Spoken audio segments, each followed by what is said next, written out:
Como o Vina falou, eu sou o Pedro Deben, marido da Ellen Deben. Sou um dos fundadores da Igreja no Cinema em Floripa. E para mim hoje é um prazer estar aqui, podendo falar para vocês um pouquinho daquilo que Deus tem feito na minha vida, daquilo que aquela semente que o Vina falou tem transformado em Florianópolis. Dia 20 de setembro de 2015 foi a primeira sessão que eu pude estar aqui com vocês. E foi um dia que mudou minha vida. Foi um dia que eu pude escutar o Emerson Stempin falar de equilíbrio. E desde então, aquilo tem transformado algo dentro de mim e tem me feito entender o que é fazer parte de uma família com vocês. Talvez você faça parte de um backstage, talvez você seja um lead pastor, talvez você só contribua com uma oferta em dinheiro e você não sabe o quão importante você é. Tudo que você tem investido, eu tenho colhido lá em Florianópolis. Aquele tempo que um dia você parou para fazer alguma coisa em um backstage que parece muito simples, como um contra-regra, uma direção de elenco, um ensaio na banda. Eu tenho colhido frutos lá em Florianópolis. Vocês foram resposta na minha vida. E essa resposta na minha vida tem feito eu viver um sonho. Living the dream é um pouco que eu vou falar hoje para vocês. Para vocês que não me conhecem, eu vim de uma família cristã. Meu avô foi um daqueles que implantou a Assembleia de Deus em Santa Catarina. E ele, como um homem do tempo dele, muito severo, conhecido como ser um general, com suas convicções muito fortes, ele traçou o caminho da família dele no Evangelho. Meus pais, um pouco mais diferentes, por serem um pouco mais tímidos, não conseguiram ser inseridos dentro do ministério, porque da igreja onde eu vim, do ministério onde eu fiz parte, para você servir você precisa ou cantar, ou tocar algum instrumento, ou pregar. Uma certa vez a gente estava em Minas Gerais, meu pai ele trabalhou fora e a gente foi para lá morar lá, eu era pequeno, e chegando lá, a gente vai na igreja que a gente está visitando, e a gente chegando lá, o meu pai apresenta a carta de mudança, o pastor lê a carta de mudança na frente da igreja inteira, e a carta diz que os meus pais eram uma bênção, que nós éramos uma família abençoada. Automaticamente o pastor fala assim, eu vou dar uma oportunidade para o irmão pregar hoje, e para a irmã, se tiver um playback aí, cantar também. Para você que não sabe o que é um playback, Deus te abençoe, você é mais feliz por isso.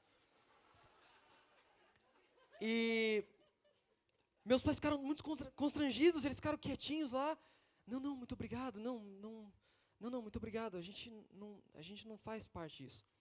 A gente saiu rapidinho antes do culto acabar, fomos embora. Meu pai, deixa a carta lá, deixa qualquer coisa lá, não quero falar com ninguém. Muito tímido, muito tímido. Aí no caminho de casa, ele fala algo para mim que, a gente entra num pensamento que marca a minha história. Para aquele pastor, servir a Deus tinha a ver com palco. Tinha a ver com algum tipo de apresentação aqui. Tinha a ver com cantar bem, tinha a ver com tocar algum instrumento bem, tinha a ver com uma boa oratória.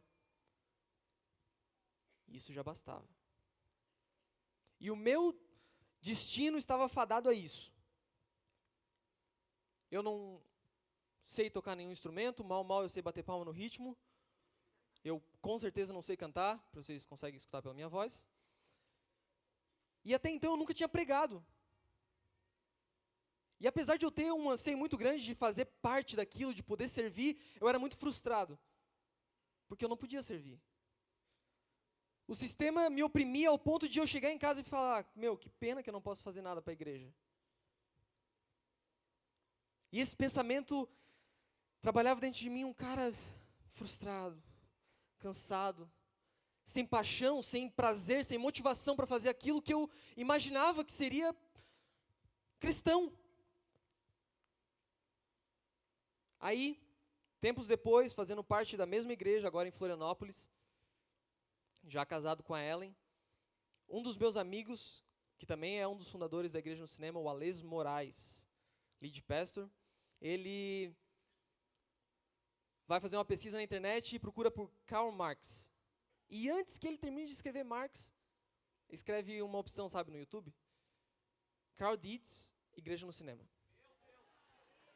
Para você que acha que Karl Marx não serve para nada, serve para alguma coisa. Pelo menos no Brasil serve para alguma coisa. E ele vê aquilo dali, ele se sente, cara, Igreja no Cinema, nunca tinha ouvido falar naquilo. Ele entra, escuta as pregações do Karl, vê que existe uma mensagem diferente, vê que existe algo diferente. E, aquilo mexe com ele. Ele vem, conversa comigo e, cara, tem um cara com uma mensagem diferente lá. Nesse mesmo tempo, coincidiu que o nosso pastor daquela denominação, a gente tinha marcado uma reunião com ele. E na reunião eu chego e digo para ele, pastor, imagina, eu não prego, não canto e não toco. Eu falo pro cara, pastor, a gente precisa fazer alguma coisa, a gente precisa ser mais relevante. A gente precisa influenciar mais. A gente não quer viver aqui dentro, a gente quer explodir em Florianópolis. Xiita, você vê. Eu quero explodir em Florianópolis. Ele chega com toda a sabedoria dele e diz, Pedrinho, brabo. Imagina, eu não canto, não toco, não prego. O que eu tenho de opinião? Pedrinho, você tem que entender que a gente precisa ir devagar. E ele faz com os dedinhos assim, eu nunca vou esquecer esse dedinho. Assim.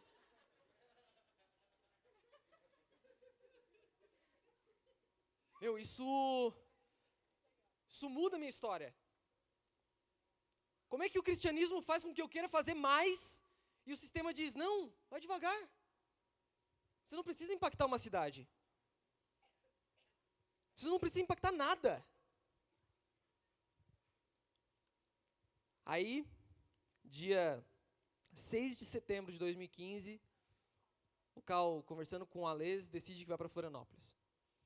O Ales mandou uma mensagem para mim, Pedrinho, eu não tenho a mínima condição de receber o Ales em casa, ele tem uma filha, tem uma mulher grávida. Eu não tenho a mínima ideia como receber uma mulher grávida. Como se eu soubesse receber uma mulher grávida. Ela foi lá em casa e não tinha leite. Aí, o Cal vai lá para casa então. E durante 3 dias, 6, 7, 8, o Cal prega todos os dias, das 10 da manhã, às 2 ou às 4 horas da manhã. Todos os dias, pregando. Aí, às vezes vinha uma visita, o Cal pregava a mesma coisa. Aí vinha outra visita, no outro dia o Cal pregava a mesma coisa. E aí, no último dia, o Cal olha para mim, na minha cozinha, e diz assim, Pedrinho, bota uma igreja no cinema, cara. O que eu pensei? Esse alemão não é muito certo. Muito certo, ele não pode ser, né? Eu tinha 24 anos, eu ainda não tenho filhos, tinha recém me formado, não canto, não prego e não toco. Como que eu vou botar uma igreja? E apesar de muito simples o meu pensamento, tempos depois a gente veio aqui, como eu falei, dia 20 e dia 22 de novembro, 2 meses depois, 2 meses e meio depois que o Carl tinha ido na minha casa, a gente estava estreando a Igreja no Cinema em Florianópolis. Aquilo que nós entendemos que era uma resposta para Florianópolis, a maneira que nós íamos explodir. Mas o sentimento que eu tive quando o Carl olhou para mim e falou assim, bota uma igreja no cinema. Eu perguntei para ele, quem vai ser o pastor, Carl? Você vai mandar alguém de lá? Vai vir o Ciro, Vina, sei lá, qualquer um tá bom. Até que não prega também, eu também não prego, qualquer um tá bom. Cara, vocês vão ser os pastores. Como é que eu vou ser pastor? Eu não fiz seminário, Carl. Malho, eu entendo Almeida corrigida. Para você que não entende, Deus te abençoe, eu também não entendo. NTLH, mensagem, é uma opção muito boa pra gente. Cara, você entende isso? Eu olhava pra mim e, não via nada. Eu olhava pra mim e eu via um cara incapaz. Eu via alguém que, tá muito longe daquilo que o Cal é. Cal, eu não sou líder como você. Eu não sou intenso como Vina. Eu não sou criativo e genial como Emer. Eu não sou amoroso como Ciro. Olha para o meu passado, olha quanto tempo eu perdi. Estou muito longe do Living the Dream que eu ia pregar, não estou? Mas eu quero contar para você como que eu fui disso para a plenitude que eu entendi hoje. Mateus 13 é o versículo que a gente vai ler hoje, um dos versículos que a gente vai ler hoje. Mateus 13, 53. Mateus 13 é a primeira vez que Mateus relata a primeira parábola de Cristo, é o terceiro discurso dele. E logo depois tem uma parte que vai do 53 ao 58, que muita gente usa, eu acredito, da maneira errada, e hoje eu vou mostrar para você como eu entendi ela. Quando Jesus acabou de contar essas parábolas, saiu dali e voltou para a cidade de Nazaré, onde ele tinha morado. Ele ensinava na sinagoga e os que ouviam ficavam admirados e perguntavam: de onde vem a sabedoria dele? E por que ele tem para fazer e o que ele tem para fazer milagres? Por acaso ele não é filho do carpinteiro? A sua mãe não é Maria? Ele não é irmão de Tiago, José, Simão e Judas?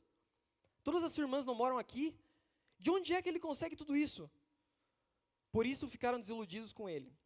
Mas Jesus disse: um profeta é respeitado em toda parte, menos na sua terra e na sua casa. Jesus não pôde fazer milagres ali, porque eles não tinham fé. Jesus não tinha credibilidade em Nazaré. Você entende isso? Ele não tinha credibilidade. Assim como eu, as pessoas olhavam para ele e diziam: cara, o que você quer ser mesmo? Você quer fazer milagres aqui? Mas eu te vi crescer. Você não canta, não prega, não toca. O que você está tentando conquistar aqui com isso, com essa infância que você viveu? Logo depois, em Mateus 14, depois que ele faz os milagres no Mar da Galileia, Jesus diz assim, Mateus relata assim: Jesus e os discípulos, eu acho que não vai passar aqui, Mateus 14, 34. Jesus e os discípulos atravessaram o lago e chegaram à região de Genezaré. Ali o povo reconheceu Jesus e avisou todos os doentes das regiões vizinhas. Então muitas pessoas levaram os doentes a ele, pedindo que deixasse que os doentes pelo menos tocassem a barra da sua roupa. E todos os que tocavam nela ficavam curados. Enquanto em Nazaré as pessoas estavam preocupadas com a credibilidade de Cristo, em Genezaré, os caras queriam tocar na barra da roupa dele. Credibilidade. Eles não criam em Cristo, mas não que ele não existia. Eles sabiam que ele existia. Eles não criam que existia algo divino dentro dele. Que existia algo divino dentro dele. A palavra diz pra gente que agora que somos filhos, somos parte de Cristo e que existe algo divino dentro de nós. Mas se existe algo divino, por que eu estava preocupado com credibilidade? Credibilidade não fala da minha história, fala da minha fé.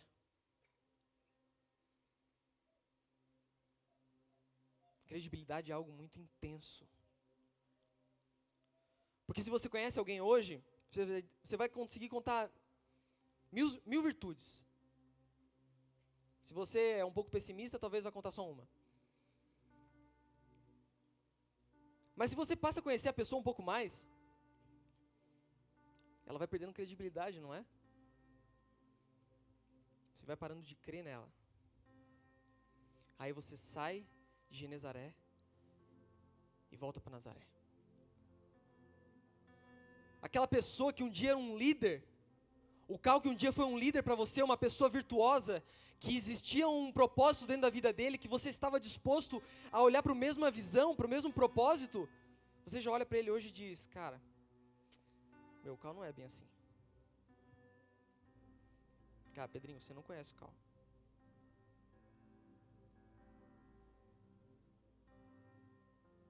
Você deixa de crer nele.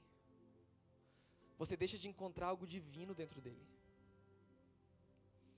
O Vina, que um dia era uma pessoa intensa, meu, será que ele é intenso mesmo? Ou será que é a personalidade, o humor dele? O Emer, que era genial, meu, será que ele é genial mesmo? Ou será que ele só tem uma personalidade um pouco difícil?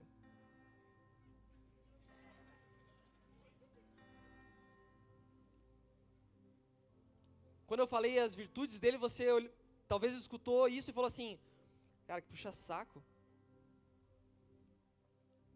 Mas será que é porque eu creio neles e você deixou de crer? Será que eles perderam credibilidade porque você passou a conhecer mais eles? Será que você deixou de ser Genezaré e passou a ser Nazaré? Será que você não é Nazaré dos seus próprios pensamentos? Talvez você tenha tido uma infância parecida com a minha, que diferente de muitas pessoas, eu não olho para trás e digo assim, meu, fumei um baseado desse tamanho, tirei uma carreira desse tamanho, me droguei. Eu não tenho nada disso. Mas eu olho para trás e vejo cara, quanto tempo perdi. Os meus pensamentos estavam muito ligados àquilo que eu tinha feito. E eu não me dava credibilidade.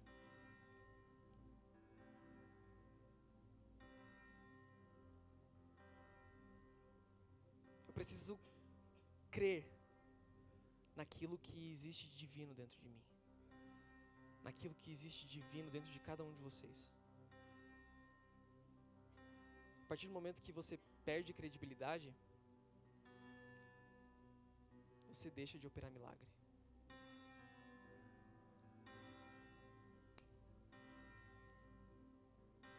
Credibilidade não fala do meu passado.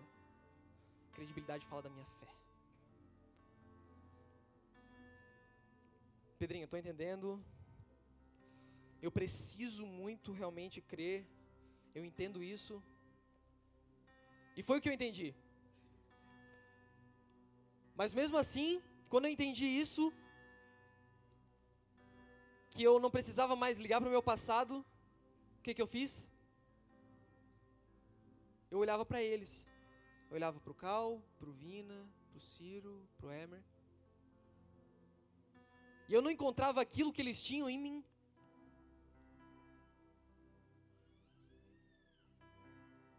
E aí eu quero ler com você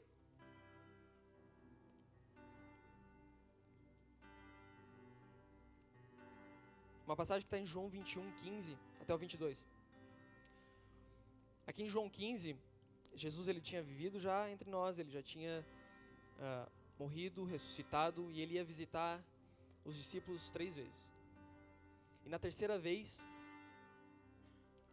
esses discípulos eles estão esperando Jesus, escondidos, e aí eles resolvem que um dia lá que eles vão pescar. Indo pescar, eles nunca vi, né, naquele mar da Galileia, nunca tinha peixe em lugar nenhum. Aí eles não pegam nada, a madrugada inteira. E aí Jesus aparece pela terceira e última vez na beira da praia e diz assim, joga do outro lado. Eles jogam do outro lado, só que eles não reconhecem que é Jesus. Eles acham que é um cara que manjava de pescaria. Eles jogam do outro lado, pegam um monte de peixe. Aí João olha para a praia de novo. É o mestre. É o mestre. Eles ficam com vergonha, aqueles que estavam pelados já buscam a roupa, vão para a praia. Jesus faz aquele que seria a última refeição deles juntos. Faz um café da manhã gostoso. E aí vem uma conversa de Jesus e Pedro que para mim, cara, é sensacional. Olha só. Quando eles acabaram de comer, Jesus perguntou a Simão Pedro, Simão, filho de João, você me ama mais do que estes outros me amam? Sim, o Senhor sabe que eu amo, Senhor, respondeu ele. Então Jesus lhe disse, tome conta das minhas ovelhas. Olha só o que Jesus está falando, olha quão profundo era isso. E perguntou pela segunda vez: Simão, filho de João, você me ama? Sim, Senhor, sabe que o amo.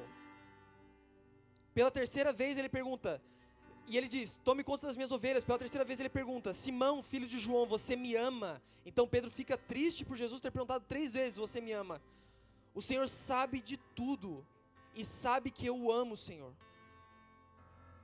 E Jesus ordenou: tome conta das minhas ovelhas. Quando você era moço, você se aprontava e ia para onde queria. Mas eu afirmo a você que isto é verdade: quando for velho, você estenderá as mãos, alguém vai amarrá-las e levará para onde você não quer ir. Ao dizer isso, Jesus estava dando a entender de que modo Pedro ia morrer, e assim fazer com que Deus fosse louvado.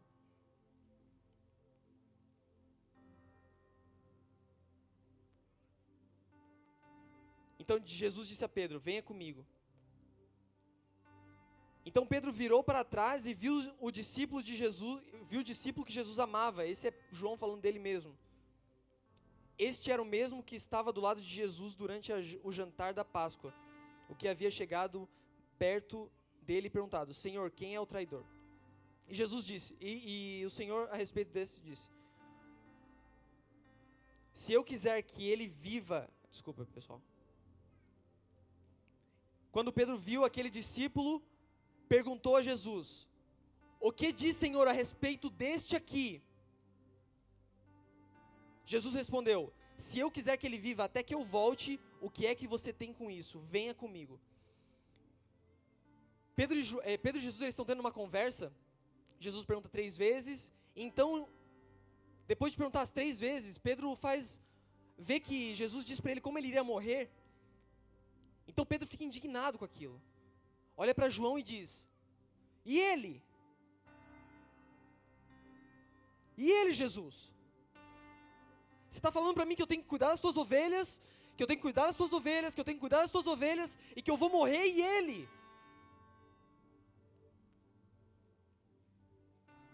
Pedro estava mais preocupado com João do que com o relacionamento que ele tinha com Cristo.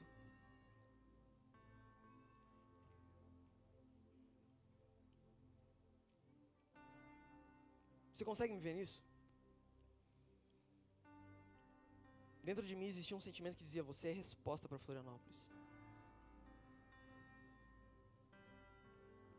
E além de credibilidade, eu olhava para aqueles que estavam à minha volta e dizia: e eles?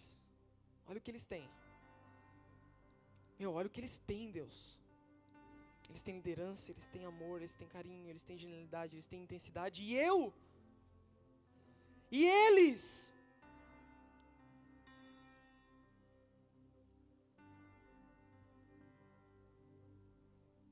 Eu estava perdendo de desfrutar aquilo que Deus queria fazer comigo, porque eu estava me preocupando com o que Ele estava fazendo com eles.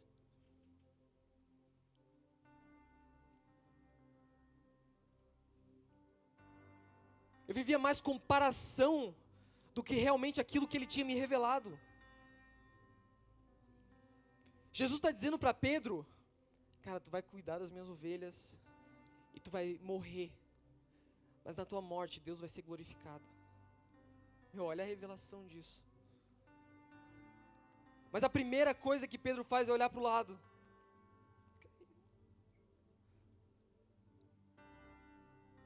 O que você está fazendo com a tua vida? Por que a tua primeira reação é olhar para o teu passado e olhar para as pessoas à tua volta?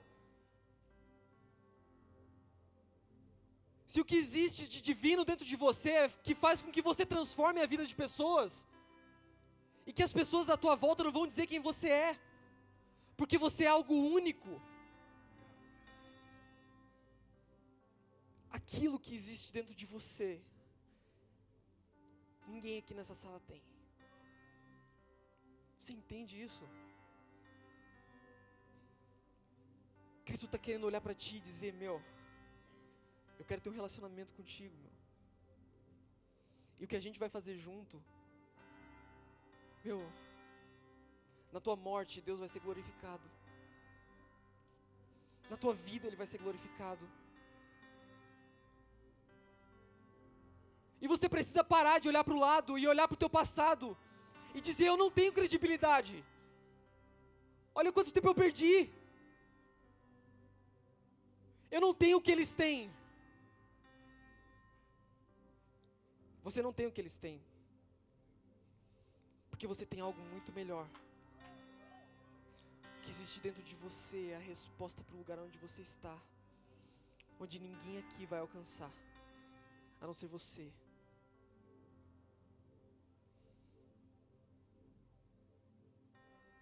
Essa mensagem tem feito com que eu viva os dias da minha vida. E entenda que dentro da minha rotina, dentro do meu acordar de segunda a sexta, no sábado e no domingo, existe algo único. Existe algo maravilhoso, existe algo divino me esperando. A rotina ela tenta te destruir de uma maneira que você nem espera. E você chega aqui no domingo esperando que algo novo te alimente. Tomara que o Vina, o Cal ou alguém que eu goste pregue. Cara, tomara que seja aquela pessoa com uma palavra. Tomara que não seja uma pessoa nova. Nunca gosto quando um cara novo prega. Mas o que eu quero dizer para você é que você é resposta a tal ponto de que você não vai vir domingo para se recarregar, mas você vai vir domingo para celebrar aquilo que você conquistou durante a semana.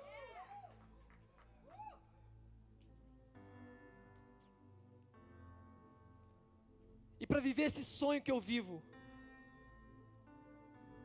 você precisa deixar tudo à sua volta. Teu passado, as pessoas, e quando você sentar de manhã para tomar café com ele, com o mestre, a hora que você sentar de manhã para tomar café com o mestre, você tem que parar, escutar ele. Ele vai dizer para você aquilo que ele tem pro teu dia. E você vai dizer: que privilégio poder te conhecer, mestre. Que privilégio poder ter um relacionamento contigo. Que privilégio poder transformar a vida de pessoas com uma palavra.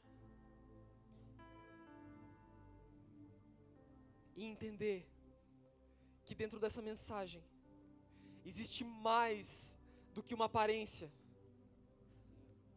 mas existe um espírito que faz com que as pessoas olhem para você e digam: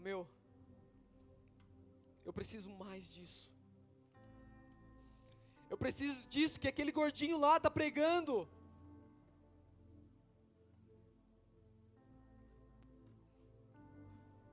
Eu sei que eu não estou em Florianópolis, mas eu sei que eu sou resposta para algum lugar.